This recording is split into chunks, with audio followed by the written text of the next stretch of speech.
গুরুত্ব বাড়ল শরিকদের। কেন্দ্রে ৮ ক্যাবিনেট কমিটি গঠন করল মোদী সরকার। জাতীয় নিরাপত্তা বিষয়ক কমিটি বিজেপির হাতেই। জাতীয় নিরাপত্তা, অর্থনৈতিক এবং রাজনৈতিক বিষয়ক সহ ৮টি ক্যাবিনেট কমিটি গঠন করল মোদী সরকার। কেন্দ্রীয় ক্যাবিনেট কমিটিতে গুরুত্ব বাড়ছে বিজেপির শরিক দলগুলোর। ওই কমিটিগুলিতে এনডিএর শরিক দলগুলির মন্ত্রীদের উপস্থিতি আগের চেয়ে অনেকটা বেড়েছে।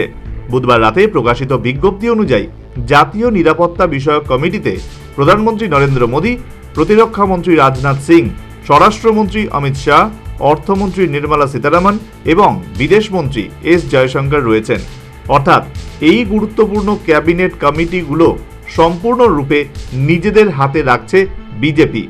জাতীয় নিরাপত্তার সঙ্গে কোনো আপোষ করতে নারাজ গেরুয়া শিবির। তবে অন্য ক্যাবিনেট কমিটিগুলোতে খানিকটা আপোষ করতে হয়েছে গেরুয়া শিবিরকে। তবে ৮টি ক্যাবিনেট কমিটিতেই বেশিরভাগ সদস্য বিজেপির। উল্লেখযোগ্যভাবে সব কমিটিতেই রয়েছেন স্বরাষ্ট্রমন্ত্রী অমিত শাহ। এছাড়াও অধিকাংশ কমিটিতে রয়েছেন রাজনাথ সিং, নীতিন গডকরিরা। কেন্দ্রের ক্যাবিনেট কমিটিগুলোতে এনডিএ শরিকদের গুরুত্ব বাড়া বেশ তাৎপর্যপূর্ণ।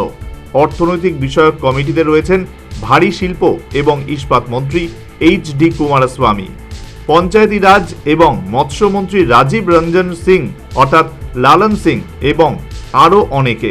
রাজনৈতিক বিষয়ক ক্যাবিনেট কমিটিতে আবার বিজেপির শীর্ষ নেতাদের পাশাপাশি ঠাঁই পেয়েছেন টিডিপির কে রামমোহন নাইডু, হামের জিতন রাম মাঝি।